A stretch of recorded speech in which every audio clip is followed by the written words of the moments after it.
Matapos makuha ni Rimuru ang tiwala ng mga ogre, sumali sila sa kanyang kampo bilang kanyang mga bagong tagasunod. Pinangalanan niya sila, at dahil dito, nag-evolve sila bilang mas makapangyarihang Kijin.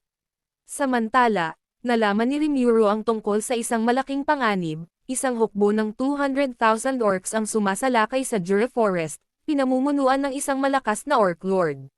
Sa tulong ng isang dryad na nagngangalang trainee, nakumpirma nila na ang orc lord ay hindi basta-bastang halimaw. Pinapalakas ito ng isang mahiwagang kakayahan na tinatawag na starved, kung saan kaya nitong kainin ang iba at lumakas habang lumalaban. Dahil dito, nagpasya si Rimuru at ang kanyang grupo na maghanda para sa isang malaking labanan upang protektahan ang kanilang bagong kaharian, Tempest. Samantala, sa panig ng mga lizardmen, hindi lahat ay handang makinig kay Rimuru. Si Gaebiro, isang mayabang na lizardman, ay gustong ipakita ang kanyang lakas at hindi pinapansin ang babala ni Rimuru tungkol sa Orc Lord. Dahil sa kanyang pagiging pabigla-bigla, maaaring mailagay niya sa panganib ang kanyang sariling lahi.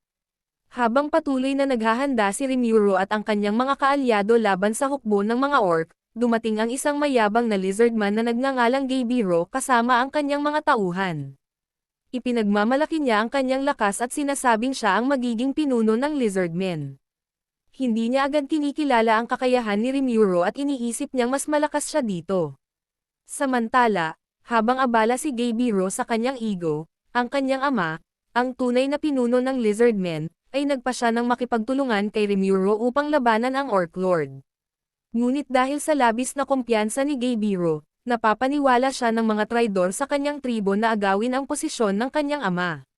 Dahil dito, naaresto ang kanyang ama at si Gaebiro ang naging bagong pinuno, ngunit hindi niya alam na nililinlang lamang siya upang hangina ang depensa ng kanilang lahi laban sa mga orc. Habang nangyayari ito, patuloy na lumalapit ang hukbo ng orc sa kanilang teritoryo, at mukhang wala nang makakapidyo sa paparating na labanan. Habang patuloy na lumalapit ang hukbo ng mga orc sa teritoryo ng lizardmen, napagtanto ni Gaebiro na napasubo siya sa isang sitwasyon na hindi niya kayang kontrolin. Dahil sa kanyang kayabangan at pagpapaniwala sa mga traidor, nahulog siya sa patibong, ang kanyang tribo ay hindi handa sa pagsalakay ng orcs. Samantala, si Rimuru Tempest at ang kanyang mga kakampi, kabilang ang mga Kijin, dating mga ogre, ay naghahanda na para sa labanan. Nakipag-ugnayan sa kanila ang dryad na si Trainee, na muling humingi ng tulong upang mapigilan ang Orc Lord at ang kanyang napakalakas na hukbo. Sa puntong ito, nagpasya si Rimuru na tulungan ang mga lizardmen at pangunahan ang laban. Sa gitna ng labanan, mabilis na natalo ang maraming sundalo ni Gaebiro, at muntik na siyang mapatay ng mga orc. Gayunpaman, sa tamang pagkakataon, dumating si Rimuru at ang kanyang grupo upang sagipin sila. Sa wakas, napagtanto ni Gaebiro ang kanyang kamalian at ang tunay na lakas ni Rimuru. Nagsimula na ang matinding labanan sa pagitan ng hukbo ni Rimuru Tempest at ng napakalaking orc army na pinamumunuan ng Orc Lord Gelmud. Sa kabila ng kanilang dami, mabilis na nagpakita ng lakas ang kampo ni Rimuru, lalo na ang mga Kijin, dating mga ogre, na ngayon mas malakas na matapos pangalanan ni Rimuru. Venom Arrow, ang pinuno ng Kijin, ay walang hirap na pinupuksa ang mga orc gamit ang kanyang apoy at espada. Si Xian naman ay nagpapakita ng kanyang brutal na lakas, habang si Zoe ay tahimik ngunit epektibong pinapatay ang mga kalaban mula sa anino. Samantala, si Hakuro, ang pinakamagaling sa espada, ay walang kahirap-hirap na pinutol ang mga elite orcs. Habang patuloy ang labanan, nahanap ni Gaebiro ang kanyang pagkakataong bumawi mula sa kanyang mga pagkakamali. Sa tulong ni Rimuru, mas lumakas ang kanyang loob at mas mahusay niyang pinamunuan ang kanyang mga tauhan upang lumaban ng maayos. Sa unang pagkakataon, ipinakita niya ang tunay na potensyal niya bilang isang pinuno. Ngunit habang umuusad ang labanan, lumitaw ang tunay na banta, Orc Lord Gelb. Ang kanyang kakayahang, starved, ay nagpapahintulot sa kanya na patuloy na lumakas sa pamamagitan ng pagkain ng kanyang sariling mga sundalo, ginagawang halos imposible siyang talunin. Sa puntong ito, napagtanto ni Rimuru na kailangan niyang personal na harapin ang Orc Lord upang matapos na ang digmaan. Nagharap na sa isang matinding laban sina Rimuru Tempest at ang Orc Lord Gelb. Sa kabila ng napakaraming orc na natalo, Patuloy pa rin sa paglakas si Geld dahil sa kanyang kakayahang, starved, na nagpapahintulot sa kanya na kainin ang kanyang sariling mga sundalo at lumakas mula rito. Dahil dito, halos hindi siya mapigilan, at kahit ang malalakas na Kijin ay nahihirapan siyang pabagsakin. Habang naglalaban, napansin ni Rimuru na hindi talaga masama si Geld. Napilitan lamang siyang maging Orc Lord matapos manipulahin ng isang Demon Lord na nagngangalang Clayman.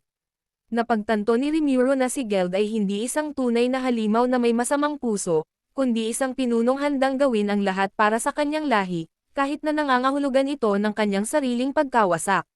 Sa puntong ito, ginamit ni Rimuru ang kanyang Predator skill upang lumunin si Geld at wakasan ang digmaan. Sa kanyang huling sandali, nagpasalamat si Geld kay Rimuru, dahil kahit paano ay naunawaan nito ang kanyang dahilan. Matapos ang labanan, tinulungan ni Rimuru ang mga natitirang orc. Sa halip na lipulin sila, inalok niya silang maging bahagi ng Jure Tempest Federation, isang bagong bansa kung saan lahat ng lahi ay maaaring mamuhay ng magkasama. Dahil dito, pinangalanan niya ang natitirang orc na naging bagong pinuno nila, Geld 2, na naging Orc King. Sa pagtatapos ng episode, nagsimula nang bumangon ang bagong nasyon ni Rimuru, ngunit sa kabila nito, maraming iba pang panganib ang naghihintay sa kanya sa hinaharap. Matapos ang matinding labanan laban sa Orc Lord Geld, unti-unti nang bumabalik ang katahimikan sa Jure Forest.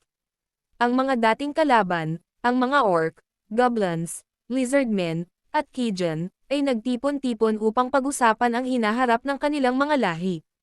Dahil sa pagkatalo ng Orc Lord, si Geld 2, ang bagong pinuno ng orcs, ay lumapit kay Rimuru Tempest at buong pusong humingi ng tawad para sa mga kasalanan ng kanyang lahi. Sa halip na parusahan sila, iminungkahi ni Rimuru na bumuo ng isang alliance kung saan ang lahat ng lahi sa kagubatan ay mamumuhay ng magkasama bilang magkakampi. Tinawag itong Jure Tempest Federation, isang bagong bansa kung saan lahat ng lahi ay pantay-pantay.